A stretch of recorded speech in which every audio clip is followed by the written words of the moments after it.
And while he was still speaking, behold, Judas, one of the 12, with a great multitude with swords and clubs, came from the chief priests and elders of the people. Now his betrayer had given them a sign. Whomever I kiss, he is the one. Seize him. Immediately he went up to Jesus Greetings, Rabbi. and kissed him. Friend, why have you come? Then they came and laid hands on Jesus and took him. And suddenly, one of those who were with Jesus stretched out his hand and drew his sword, struck the servant of the high priest, and cut off his ear. Put your sword in its place, for all who take the sword will perish by the sword. Or do you think that I cannot now pray to my Father, and he will provide me with more than 12 legions of angels? How then could the scriptures be fulfilled, that it must happen thus?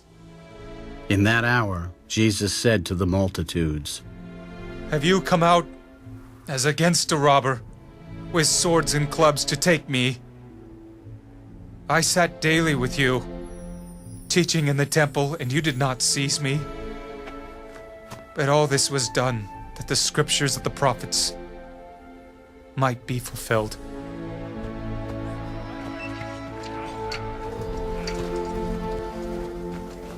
Then all the disciples forsook him and fled. And immediately, while he was still speaking, Judas, one of the 12, with a great multitude with swords and clubs, came from the chief priests and the scribes and the elders. Now his betrayer had given them a signal. Whomever I kiss, he is the one. Seize him and lead him away safely. As soon as he had come, immediately he went up to him. Rabbi, Rabbi. And kissed him. Then they laid their hands on him and took him. And one of those who stood by drew his sword and struck the servant of the high priest and cut off his ear. Then Jesus answered and said to them, Have you come out as against a robber, with swords and clubs to take me? I was daily with you in the temple teaching, and you did not seize me. But the scriptures must be fulfilled. Then they all forsook him and fled.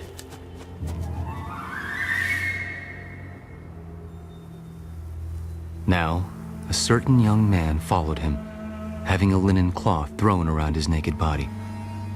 And the young men laid hold of him, and he left the linen cloth and fled from them naked.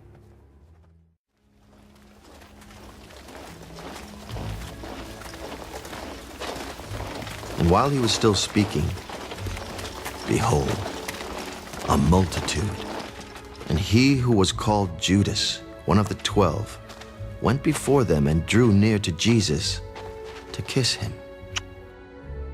Judas, are you betraying the Son of Man with a kiss? When those around him saw what was going to happen, they said to him, Lord, shall we strike with the sword?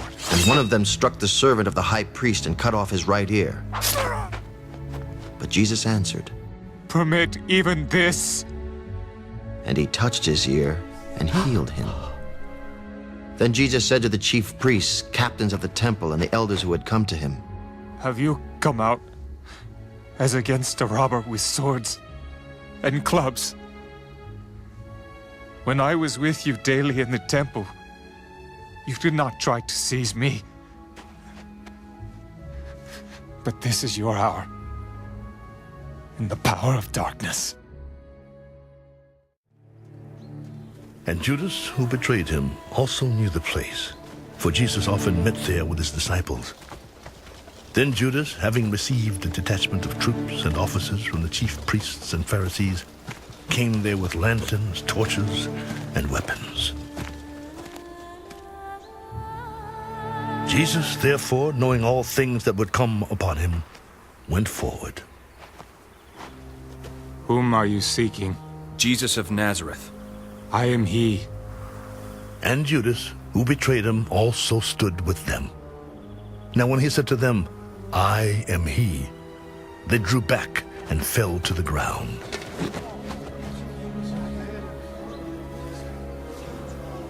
Then he asked them again, Whom are you seeking? Jesus of Nazareth. I have told you that I am he. Therefore, if you seek me, let these go their way. that the saying might be fulfilled which he spoke. Of those whom you gave me, I have lost none. Then Simon Peter, having a sword, drew it and struck the high priest's servant and cut off his right ear. The servant's name was Malchus. Put your sword into the sheath. Shall I not drink the cup which my father has given me? Then the detachment of troops and the captain and the officers of the Jews arrested Jesus and bound him.